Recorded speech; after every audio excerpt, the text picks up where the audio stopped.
রাধে রাধে বন্ধুরা, welcome back to my channel Devi Chandika. Devi চণ্ডিকার চ্যানেলটির সঙ্গে পেজটির সঙ্গে যুক্ত থাকা সকল ভক্তদের জানাই সোমবারের অনেক অনেক প্রীতি ও শুভেচ্ছা।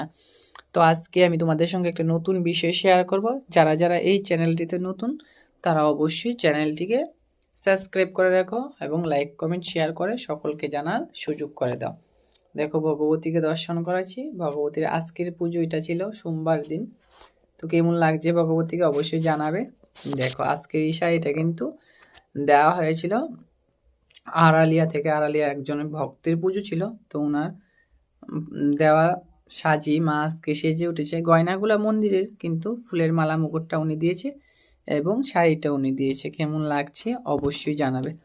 দেখো, পুষ্প তো আমরা সবাই ভগবানকে অর্পণ করি। পুষ্প দেওয়ার প্রসেসিং, কোন পুষ্প দিতে পারবো বা কোন পুষ্প দিতে পারবো না সেটা কিন্তু আমরা জানি না।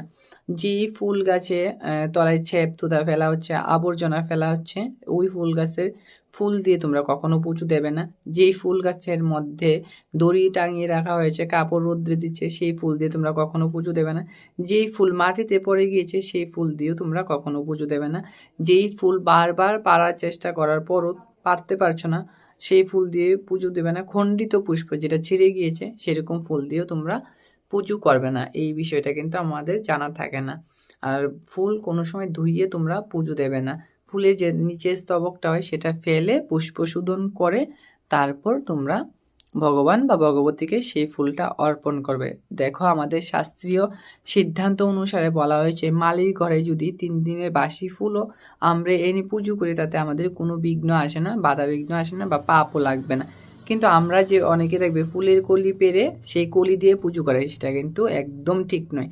তাতে তোমার পুণ্য নয়, পাপ হচ্ছে। সেই দিকে লক্ষ্য রাখবে। এই দিকগুলা দেখে তারপর তোমরা পুজোতে ফুল দেবে। অনেকেরই এই বিষয়গুলা জানা থাকে না, তার জন্য আমি একটা ছোট্ট করে তোমাদের ভিডিও তৈরি করে দিলাম। যদি কোনো কিছু জানার থাকে অবশ্যই কমেন্ট বক্সে এসে কমেন্ট করতে পারো, আমি জানিয়ে দেবো তোমাদের। আমি যা যা বললাম সেই দিকে লক্ষ্য রাখবে। ফুল শুদ্ধ করে, ফুলের নিচে স্তবকটা ফেলে শুদ্ধ করে তারপর ভগবানকে অর্পণ করবে। কেননা অনেক সময় দেখা যায় ফুলের নিচের স্তবকটার মধ্যে মানে অনেক রকম জীবাণু থাকে। তো আমরা যেহেতু এটা গ্রহণ করতে পারবো না, আমাদের মা কিভাবে গ্রহণ করবে? ভগবতী আমাদের মা। সবার আগে এই জিনিসটা মনে রাখবে, যখন ভগবতীকে মা বলে সম্বোধন করবে তখন কোনো আইন কানুন তোমার কাছে থাকবে না, কেননা উনি তো আমাদের মা, তাই না? আমাদের মায়ের সঙ্গে যেভাবে আমরা থাকি, বড় মায়ের সঙ্গেও এইভাবে থাকার চেষ্টা করবে, তবে দেখবে মাও তোমাকে সেভাবে নেবে। তো অনেকেরই এই বিষয়গুলো জানা থাকে না, তার জন্য তোমাদের সঙ্গে শেয়ার করা। তো তোমরা ভালো থেকো।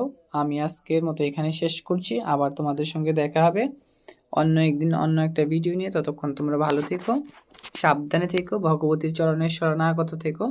অবশ্যই তোমাদের ইচ্ছা অভিষ্ট পূর্ণ হবে। আর সঙ্গে আরেকটা কথা বলবো আমি, প্রত্যেকটা ব্যক্তির দীক্ষা নেওয়া খুব প্রয়োজন। যারা কালী দীক্ষা, শিব শক্তিকে ভালোবাসো বা এইরকম দেবদেবীকে ভালোবাসো, তারা অবশ্যই শক্তির দীক্ষা নেবে। শক্তির দীক্ষা নেওয়ার পর ভগবতীকে পুজো করবে। এমন অনেক পুজো থাকে যেগুলা দীক্ষা ছাড়া হয় না, গুরু হতে হবে। কেননা ভগবতী গ্রন্থের মধ্যে উল্লিখিত রয়েছে, ভগবতী পর্যন্ত পৌঁছানোর জন্য মাধ্যমের প্রয়োজন। সেই মাধ্যম হচ্ছে কি আমাদের গুরু।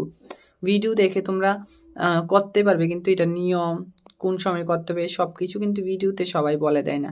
তার জন্য আমি সকলকে বলবো তোমরা গুরু দীক্ষা নাও। আর এই বছরটা গুরুর জন্য খুবই ভালো, সবাই গুরু দীক্ষা নাও। যারা এরকম শক্তি দীক্ষা নিতে ইচ্ছুক, গুরু পাচ্ছ না বা তোমাদের হচ্ছে না, তো তারা আমার এই কমেন্ট বক্সে এসে কমেন্ট করতে পারো।